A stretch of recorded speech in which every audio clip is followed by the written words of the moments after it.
और इस वक्त की बड़ी खबर उत्तर प्रदेश से। दिल्ली विधानसभा चुनाव के साथ अयोध्या की मिल्कीपुर विधानसभा उपचुनाव का ऐलान हो गया है।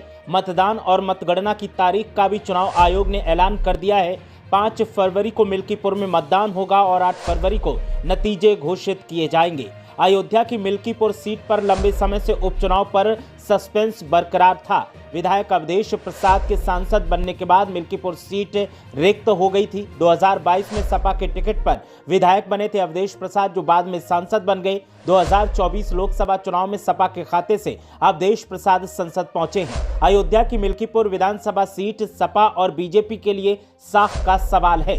हार जीत का फैसला किसी की इज्जत बचाएगा तो किसी की लुटिया डुबाएगा। आपको बता दें कि उत्तर प्रदेश में उपचुनाव संपन्न हो चुका है, लेकिन मिल्कीपुर विधानसभा सीट पर उपचुनाव का ऐलान नहीं किया गया था। इसके लेकर के तमाम सवाल उठे थे, लेकिन अब दिल्ली विधानसभा चुनाव का ऐलान हुआ है तो उसके साथ ही मिल्कीपुर विधानसभा उपचुनाव का ऐलान कर दिया गया है। और जैसे ही मिल्कीपुर विधानसभा सीट पर चुनाव का ऐलान किया गया है, उसके बाद से यहां पर सनसनी का माहौल देखने को मिल रहा है। यहां पर दारोमदार समाजवादी पार्टी की तरफ से अवधेश प्रसाद पर होगा। सांसद अवधेश प्रसाद के ऊपर जिम्मेदारी होगी कि जिस तरह से उन्होंने 2024 लोकसभा चुनाव में अयोध्या में जीत हासिल की है, तो उसी तरीके से मिल्कीपुर में भी 2022 वाला अपना मिशन रिपीट करके दिखाएं और मिल्कीपुर विधानसभा सीट सपा के खाते में डाली जाए। लेकिन बीजेपी भी अयोध्या की हार का बदला लेने के लिए मिल्कीपुर में लगातार तैयार है और मिल्कीपुर में बीजेपी की तरफ से भी बिसात बिछाई जा रही है। बीजेपी की कोशिश है कि अयोध्या में जो हार हुई है उसकी कसक को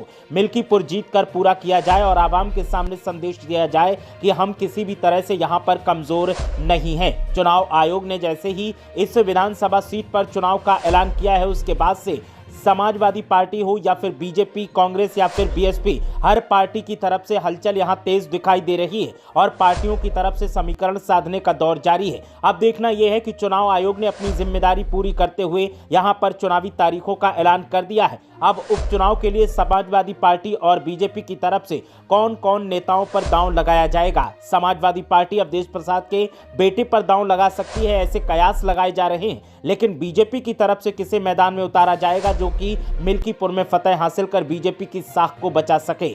सियासी गलियारों में हलचल तेज है। चुनाव के ऐलान के बाद से लगातार सुर्खियों का दौर जारी है और उत्तर प्रदेश की सियासत में एक बार फिर गर्मी देखने को मिल रही है। हलचल तेज होती दिखाई दे रही है। मिल्कीपुर विधानसभा सीट जो कि अयोध्या लोकसभा सीट के अंतर्गत आती है, इस पर उपचुनाव का ऐलान चुनाव आयोग की तरफ से कर दिया गया है। 5 फरवरी को मिल्कीपुर में मतदान होगा और उसके बाद 8 फरवरी को नतीजे घोषित किए जाएंगे। अभी से दावों का दौर जारी है और समाजवादी पार्टी हो या फिर बीजेपी हो, दोनों ही दलों की तरफ से जीत का दावा किया जा रहा है। लेकिन जब 8 फरवरी को नतीजे घोषित किए जाएंगे तब पता चलेगा कि कौन सी पार्टी के उम्मीदवार को यहां से जीत मिली है। फिलहाल 2024 की कसक को भुलाने के लिए बीजेपी यहां पर डैमेज कंट्रोल को पूरा करने के लिए लगातार कोशिशों में लगी है और मिल्कीपुर में अपनी बिसात बिछा रही है। तो समाजवादी पार्टी भी अपनी साख जो उसे जीत से मिली है, जो उसकी इज्जत बढ़ी है, उसको बचाने के लिए लगातार कोशिशों में लगी है।